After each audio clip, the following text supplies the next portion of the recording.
What's going on, folks? Welcome to Kick Weekly with Tim Wheaton. We are covering all the latest news and action in the world of kickboxing. This week, we're going to be talking about the current state of kickboxing, organizations to keep an eye on. We're also going to be talking a little bit about the legacy of Branko Cikatić, and we're also going to be covering off the latest news in the world of kickboxing. So let's get it started. From the world of One Championship, Thom Harinck versus Superbon has been announced and confirmed for One Fight Night 17 on December the 8th. This will be for the Muay Thai title.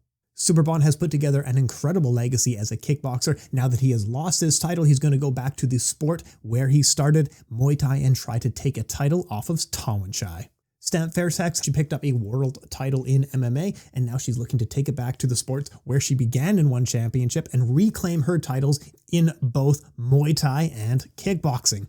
Rise World Series has confirmed their fights for December 16th. Kumandoi versus Toki Tomorrow will be fighting in the tournament final. That is going to be a very good fight, one I'm really looking forward to. Petch will be defending his Rise World title against Chad Collins. Petch, of course, is the two-organization world champion. He is the Glory World Champion as well as the Rise World Champion, and his Rise title will be on the line in this matchup. Shiro and Kazuki Osaki both will be fighting. Shiro will be fighting Boonlong Pet Indie Academy. Kazuki Osaki will be meeting Jarunsuk Boonlana Muay Thai. Also, Calf Kick Sports sponsored athlete Tessa DeCom will be meeting Sina. This will be a battle of two champions. Tessa DeCom is a Rise World Champion. Sina is also a Rise World Champion. Tessa will be going up in weight, but there is no title on the line, but it will be a champion versus champion matchup. Also, this one is listed as a Glory Rivals series, but we don't have any further details on that. Just letting you know it is listed as a Glory Rivals series. K1 Rebirth 2 on December 9th. We had a few matchups already announced, but a few more have been added. The world champion Akihiro Kaneko will meet Lan Shangtang. So this is a battle between a WLF champion from China who is only 19 years old coming in and facing the K1 champion in Japan. I think we're going to see a lot more of China versus Japan in K1 in the near future. But Lan Shangtang is a very good fighter. Make sure to check him out. This is going to be on December 9th. Also added on the card is Lu Si will meet Tanagawa Seiya. Lu Si shocked the world by picking up the Openweight Grand Prix just a few months ago with 3 knockouts to earn the Openweight Grand Prix title. It seemed like nobody knew who he was, and now we can't wait to see him back in the ring.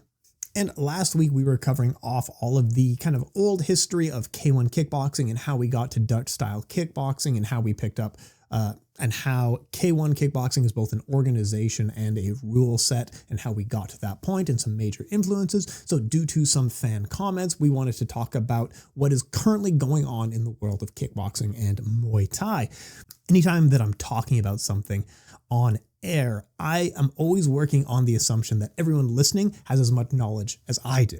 So when I learn something, I think I'm behind and just catching up to you guys. But I think sometimes I need to I need to share a little bit more information, because sometimes I'm naming these names like Akihiro Kaneko or whatever it might be, and not everyone listening knows who that is. So what the aim of this show has always been is trying to catch people up on kickboxing and why these matchups matter, what these organizations are and why they're important. And then a lot of people only watch Glory, only watch K1, or only watch One. I'm hoping to get them to cross over because there's so much great kickboxing out in the world. So let's start with the current state of kickboxing. In kickboxing, there is 4 major organizations. Glory Kickboxing has picked up the mantle as the premier organization since the fall of K1. Glory is a Dutch-based organization who puts on very impressive fights in the higher weight classes. They host everything from title matches going from middleweight, light heavyweight, lightweight, welterweight, and featherweight, as well as tournaments on top of that.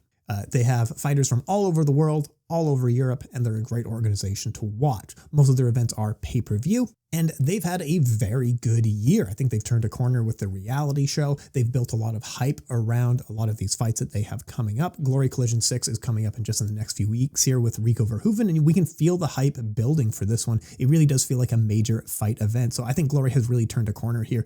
They are a very good organization to watch. So if you're in Europe or the West, Glory Kickboxing is just an incredible organization to enjoy. K1 still exists to this day, and K1 Kickboxing is like trying to find its footing a little bit here. They're putting on different events to try to really get back into the mainstream to where they were before. They also own the Crush series, which is like a builder league to the K1, and Crush puts on some great show, but K1, they almost always have incredible shows when you watch them live. The only issue with K1 is that their shows are so rare. They put on like 25 fights per show. So it can be 8 to 10 hours of watching K1 fights for wherever you are in the world. They could start at 3 in the morning or 5 in the morning or something like that. It can be very exhausting watching that many fights. So I wish they spaced them out a little bit. However, they're also very challenging to watch. You do need a VPN, or you need to be in Japan to be able to watch it, or you need to know a guy who knows a guy kind of situation here. Regardless, I really do like what K1 is doing, and I'm looking forward to seeing what they want to do in the future. It seems like they are trying to transition from what they were to what they're going to be right now. So we're watching the changes in K1 at this moment. They have some of the top pound for pound fighters in this world, and they also have a very heavy focus on female fighters as well, which is great to see. Rise World Series is an awesome kickboxing organization. They put on meaningful, great matchup between top pound for pound fighters. They are mainly focused on the smaller weight classes, and Rise is where you really get a lot of great pound for pound fighters from Japan fighting top fighters from Thailand. So the final of their tournament coming up in December is a Thailand versus Japan showdown. And they also put on shows fairly consistently. Maybe it's once every month or once every 2 months or something like that. But every fight on the card is meaningful, and they're building divisions. So you can see someone who gets a couple of wins will probably start fighting for a contender position, and then we'll next be fighting for a title. So they're really building divisions. And you can see that on any pound for pound list, this is why Rise has so many fighters on the pound for pound list, because they have meaningful fighters put in hard fights. Kazuki Osaki, Shiro, Kumandoi, all these people are amazing pound for pound fighters, and they're all fighting in the same division. So they get one great draw. They don't protect their great draw. They make sure that these people are put into hard challenges as fast as possible. They're always fighting in meaningful fights. Honestly, I think if you said to me, just watch one kickboxing organization for the rest of your life, I would actually pick Rise. They put on some incredible matchups. They put on some incredible fights. They're always bringing in talent from overseas. And when they bring in talent from overseas, even if it's a debuting fighter, they're always a regional champion. So sometimes they've had undefeated champions from ISKA Europe, or they've had undefeated champions from Raja Damner Stadium or something like that. But they make sure when they bring in talent from overseas, it's not just some gimme fight. It's always a champion coming in. So honestly, I would say check out Rise. And they're also very easy to watch. They don't put in blockers for your VPN or anything like that. You can just watch Rise fights, and that's amazing. One Championship does kickboxing as well, but it does seem like they're trying to find their footing of what kickboxing is going to mean in One Championship. MMA brought them this far. Muay Thai has really put them over the top in the eyes of the public, and kickboxing is kind of in between for them. Now, I will admit that when One Championship is doing kickboxing, it is some of the best in the world. Their 155-pound weight class is like leaning back on the golden age of kickboxing. Like they had a year-long Grand Prix. They had an event with the 155-pound weight class being the focus. And those events and that Grand Prix was some of the best stuff that we have seen in kickboxing history. Their 155-pound weight class is just amazing. It's absolutely stacked. And I wish we just saw more from it. And I wish we were able to see more kickboxing in One Championship, because when they put it all together and they focus on kickboxing, One Championship is absolutely awesome. The only problem is like they do 4 or 5 kickboxing fights per year. They may have 5 divisions or something like that, but we're not seeing a ton of fights from them, which is unfortunate because their talent is so good. Guys like Shingi Zalazov and Superbon and Jonathan DeBella and tons of others. So talented, just such an incredible division. They have so many amazing fighters fighting, and I just want to see them fight. And anytime that they're fighting, I'll be happy to cover it. Those are the 4 main organizations in kickboxing today. Other organizations that you need to check out, if you're interested, would be KOK, King of Kings, WLF from China. There's also Infusion, which kind of acts as the feeder league into Glory. Infusion, of course, has produced some incredible fighters. I really do like Infusion. It's hard to watch them sometimes because they make it inaccessible, but when you can watch Infusion, they're really awesome to see. But any kickboxing in the world is awesome, but those are the 4 main organizations who are putting together important, meaningful pound-for-pound talent. Now, if we talk a little bit about Muay Thai today, so for most of history in Muay Thai, there was 2 main titles that really mattered, and that was the Lumpini Stadium title and the Raja Damnern Stadium title. Any great fighters in history through the Golden Age or whatever it might be, those are the titles that they're competing for. Whether you're talking about like Diesel Noy or Sam Art or any of these other amazing fighters, what they're always going to be competing for is those 2 stadium titles. Those are the prestigious ones that go back 70 years. But as we've seen, as we've talked about, is that Muay Thai for the past decade or decade and a half has really been struggling in the nation of Thailand to keep a mainstream focus. So for much of history, they were selling out these stadiums night after night after night, week after week. But for the past decade and a half, the only people showing up to these fights, there's only three kinds of people who go to Muay Thai fights in Thailand. Those are gamblers, those are old people, and foreigners. And that reputation has kind of brought the sport down a little bit, because what Muay Thai is looked at in Thailand, from my understanding, from talking to people there, is it is seen as a lower class kind of sport. And because of that, a lot of people don't want to get involved in Muay Thai or watch Muay Thai. What most people in Thailand really want to watch is European football or futsal. If you are a middle or upper class child in Thailand, you're probably going to play football or taekwondo, oddly enough. But people really do view Muay Thai as for lower classes. And there's multiple effects over the past decade. I've tried researching and I've tried writing an article on this, but there's not one clear thing that has really brought the sport down.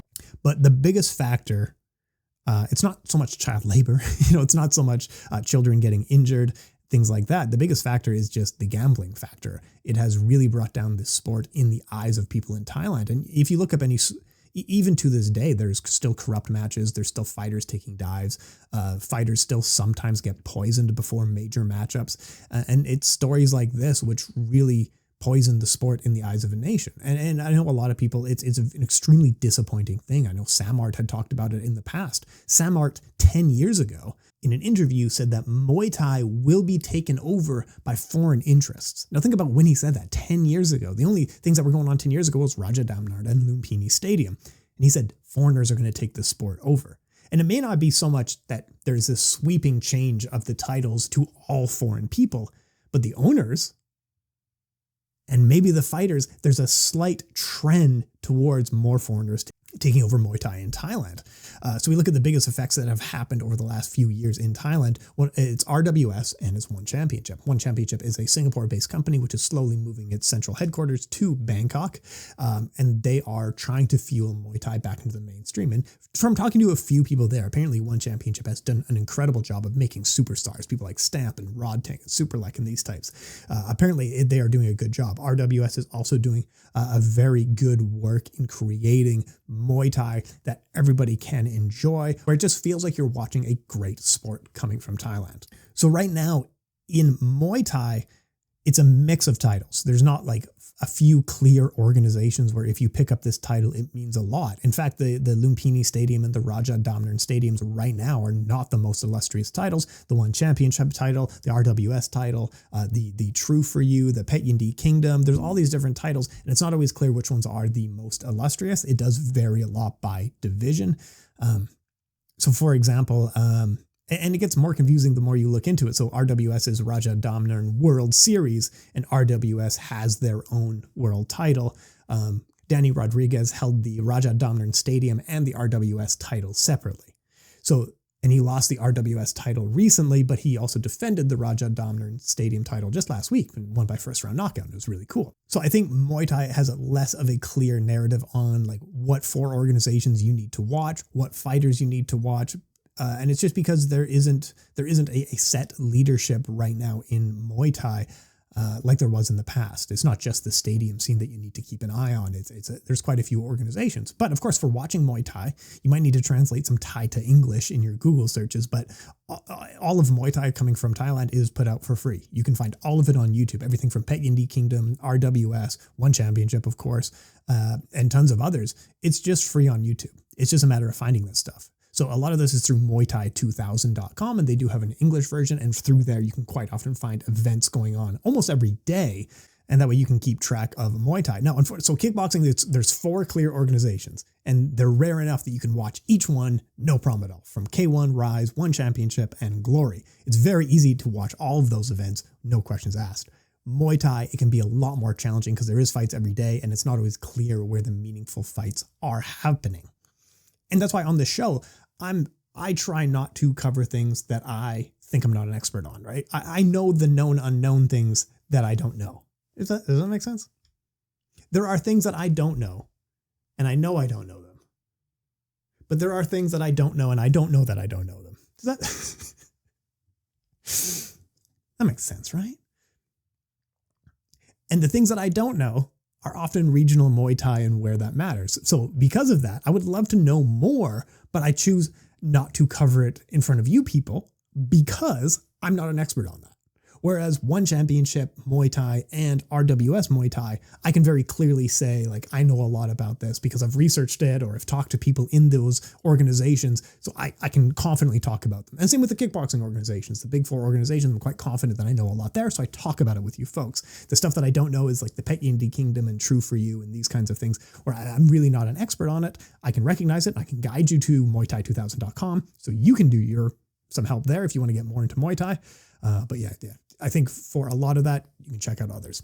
Another interesting facet of Thailand was that, so essentially I was trying to write an article a while ago about the narrative that it was this like child labor in Thailand. That's the thing that has really ruined Muay Thai. And apparently for most viewers, that's really not the issue at all. And if you want to know more about child fighting, Stamp Fairtex has a documentary called Buffalo Girls, and you can learn more about it where, so in the West, we quite often look at these successful stories in Muay Thai, such as Rotang, Superlex, Stamp Fairtex. These people make hundreds of thousands of dollars every fight, and they started by making just 50 cents per fight when they were 7 years old. And all of them started to help get their family out of poverty. All of them would have preferred to go to school or even play in a different sport, but they couldn't afford to. As a child, all of them had to get into Muay Thai to help their family succeed. And that's a very typical story of children in Thailand. Stamp Fairtex, Superlek, and Rodtang, though, are the successful ones. Those are the ones that we see and feel really good about because now they make hundreds of thousands of dollars. They bought their parents' houses, they bought cars and all this kind of stuff. They're really sponsoring the people around them and taking care of them, and that's great to see. Most of the stories of children fighting in Thailand don't end that way. You can watch Buffalo Girls for more information if you're curious. But for most of history, unlike in the West, where we play sports to go professional and then become mega stars and mega rich and stuff like that, Muay Thai was just a way of getting out of poverty for most people. So even a very good Lumpini Stadium champion or a very good Raja Damnaran Stadium champion, they were just trying to fight to a level where they could make enough money where they could do something else. It was very common for a lot of these stadium champions to just work up and become tuk-tuk or cab drivers or something like that in Thailand because they want to leave Muay Thai. They don't enjoy Muay Thai. They're very good at it. They're natural at it, and they've been doing it their entire life, but they actually don't want to do it.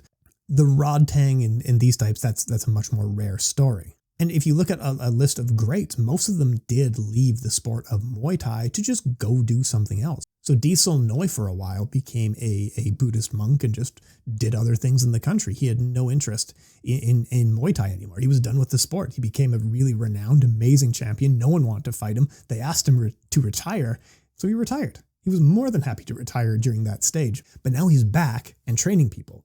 And the reason a lot of these old timers in Muay Thai are coming back is because there's so much more foreign money than they're used to. Whereas before, if you became great level in Muay Thai, becoming a trainer really wasn't that amazing or prestigious or a good way to make money. But now that there's a bunch of Americans and Portuguese and Brazilians and other people showing up from all over the world to train in Thailand, being a Muay Thai trainer will probably make you more money than being a Muay Thai champion. So a lot of the idea, so if you look at like Diesel Noi's back, he's in training now, where he didn't do this for like 30 years and now he's back and you can train with him. That story is very typical because there's so much more foreign money in the country than there used to be. Now, as someone had commented last week, I was talking about Ernesto Host and K1 and Dutch style and kickboxing, kind of bridging the gap of how these things all came together. And one massive oversight that I had in that was first Thom Harinck. Thom Harinck is considered largely the grandfather of kickboxing and Muay Thai in the West, whose influence is extremely important. I was talking about people last week like Jean Plas and John Blooming, and I kind of said, like, I know there's other names I'm forgetting. One of those was Thom Harinck. One of Thom Harinck's top students was Branko Cikatić. If you don't know the name Branko Cikatić, it is extremely important to modern kickboxing in the West and K1 kickboxing. He is the Croatian tiger, the eye of the tiger. So in 1993, like I was talking about last week, there was tons of different styles of kickboxing all over the world, all kind of competing for what would be the major style. There was a European style of kickboxing, there was full contact kickboxing, there was Muay Thai, and all of those sports Branko Cikatić was able to pick up a title in before K1 came about. When K1 came about, he won the first tournament, defeating all of his opponents by knockout. In the final, he defeated Ernesto Host. They tried to run it back later on, and he knocked out Ernesto Host a second time. And that was a very typical thing of his career. Despite having more than 150 wins, he had a 90% knockout win rate. And you can see from his fighting style that everything from his kicks, his hands, he was so feared due to just his immense power that he brought in the ring. He was just an incredible fighter. He was really known for that right cross, and that's what he was able to knock out most of his very notable opponents with. Just an awesome fighter, and this was one of Thom Harinck's top students.